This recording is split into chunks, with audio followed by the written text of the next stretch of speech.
Last time we tried to emphasize a schematic for understanding Mexican history. Indigenous Mexico, where Mesoamerican society was dominated by a political alliance known as the Aztecs until 1519. The colonial period, which lasted from 1521 to 1821. The national period until the 1850s. The liberal reform, the Porfiriato, the Revolution, and then contemporary Mexico. A shorthand in this is simply independence, reform, and revolution, which hits the major important historical developments in the 1800s and 1900s. Within this history that we've sketched, we've noted the themes of political stability and instability, war and peace, economic growth versus economic development, chaotic democracy versus strongman rule. These themes are important in understanding the context in which the drug trade developed in the 20th century. And so today in this video, we want to add some specifics to this schematic and the general view of Mexican history, focusing especially on the 20th century. And in so doing, we're going to ask a question: is Mexico a failed state? And if it's not, then what exactly is going on in Mexico? How can we bring some more analytical thinking to this problem? But first, we want to take a slight tangent. I want to bring to your attention an unintended consequence of the upswing in violence, especially along the US-Mexican border. One industry is especially doing well these days. Can you guess what that might be? It's actually the funeral business. Last time we talked quite a bit about Ciudad Juarez. Well, Tijuana, which borders San Diego, is probably the most well-known city on the border. The drug violence of the last 6 years had hit Tijuana less hard, relatively speaking. Tijuana has long been known as a city where American tourists could go for any kind of vice, for vice in general. Well, as violence began to increase after 2006, the American tourism industry began to dwindle. But as I've said, undertakers came to be in demand in a new way. In 2008, approximately 160 people were murdered, and this overwhelmed the funeral parlor industry. As reported by George Grayson, it went from a few bodies a week to 1 to 2 bodies a day. Families had to pay $1,000 to have their loved ones properly displayed. Some enterprising sorts have opened new branches of their mortuary business in Tijuana, Nogales, Nuevo Laredo, Juarez, and other border cities. Because of the grisly nature of many of the crimes where bodies are found, many undertakers make special provisions to wait until all the person in question can be reunited before going ahead with the memorials. And although the border between the United States and Mexico has always been a location of vice, lawlessness, and contestation between lawbreakers and law enforcers, it's important to point out that it hasn't always been this bad. And so it's deteriorated to the point where many lawmakers, especially U.S. officials and other Mexican academics and politicians, have debated whether or not Mexico as a state, as a political entity in sovereign territory, is at threat. Is Mexico a failed state? Is there a danger of Mexico becoming a failed state?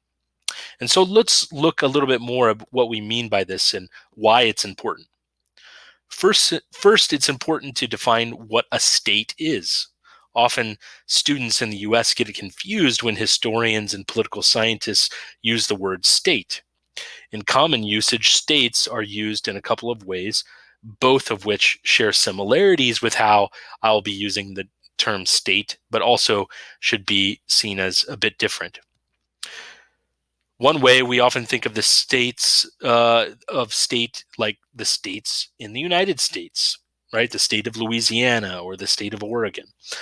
It's sort of a lesser political entity than a country, or a way of dividing up territory within a country. This is not what I mean when I ask the question, is Mexico a failed state? when I use the word to describe Mexico, I can use the word to describe the USA or Germany or Argentina, right? Is the United States a failed state, or Argentina a failed state? All of these are called states. Also, students can get confused when the word state is used in tandem with another word like country, right? What do we mean by state and what do we mean by country? A state is a territory and a principle of sovereignty over that authority, right? Over that territory, right? A principle of sovereignty and a principle of territory, sovereignty over a given territorial boundary. But a nation, on the other hand, or a country, has to do with a cultural identification. It's the culture within a given state. When the state, a territory, and the nation, a cultural identity, come together, then we have uh, our modern day understanding of what nationalism is. That a state and a culture should sort of perfectly coincide. So when I ask whether Mexico is a failed state, what I'm asking is whether the principle of authority and sovereignty over its territory has failed.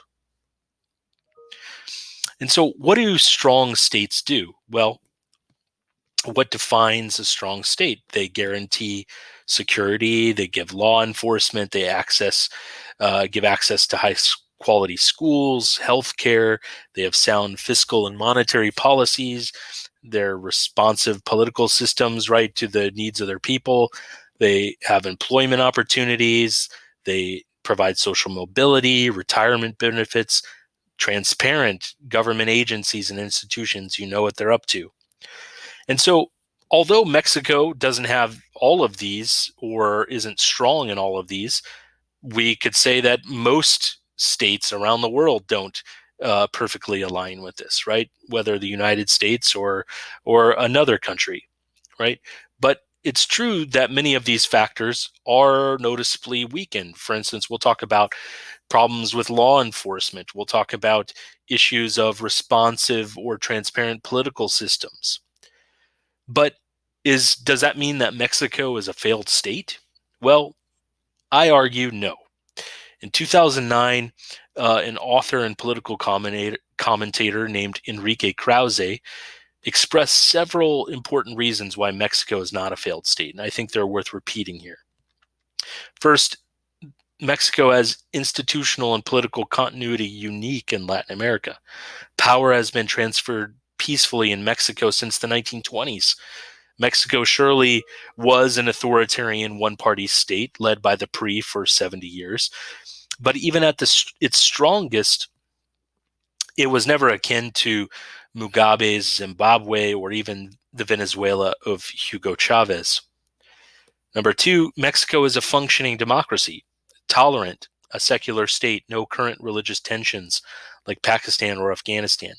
It's inclusive society, not the same ethnic tensions that plagued the Balkans in the 1990s. No large-scale insurgency is going on, such as the FARC in Colombia that threatened to undermine the federal army. There's no current worries of regional succession or breakaway provinces. Third, it does have functioning institutions, right? Schools, cities, excuse me, the church remains an important force. Labor unions protest. The army itself is under civilian government control. Political parties represent the right, the left, and the center. There's a business class that continues to operate. In fact, Carlos Slim is one of the richest men in the world. Number four, Mexico's historical experience. Mexico has withstood civil wars in the 19th century, the loss or theft of half its territory to the United States. It withstood a revolution in the 1910s that claimed over 2 million lives. It maintained resilience in the face of economic crashes in the 1980s and 1990s. It has a functioning electoral commission aimed at making sure elections are free and fair. Are they always perfect? Of course not. But a better way to describe Mexico is a state weakened by a criminal insurgency, right? What do we mean by that? Well, a state is supposed to have a monopoly on the use of violence in a given territory, right? And we've seen with the kind of violence going on in Mexico, Mexico as a state doesn't have a complete monopoly on that. Many of the drug cartels are sort of uh, are gaining control of some of that monopoly on violence. But um, Mexico continues, right, to control its petroleum industry. It has control over public education. It supplies electricity. It has retirement and health programs. It runs the largest public university system in Latin America, the UNAM system. And so a better way to think about this is like Ioan Grillo talks about a criminal insurgency. This is a group of individuals and organizations, the cartels, that are trying to gain control over state authority. But unlike insurgencies of the past or revolutions of the past, this is not political in nature, right? It's not to install a socialist government or a democratic government in place of an authoritarian one. This is an insurgency led by criminal cartels. But it still has the potential to weaken the Mexican state. And so this criminal insurgency, as Ioan Grillo calls it, does in fact pose the greatest single challenge to Mexico's political and economic stability in the near to medium term. That's it for this video. We'll see you next time.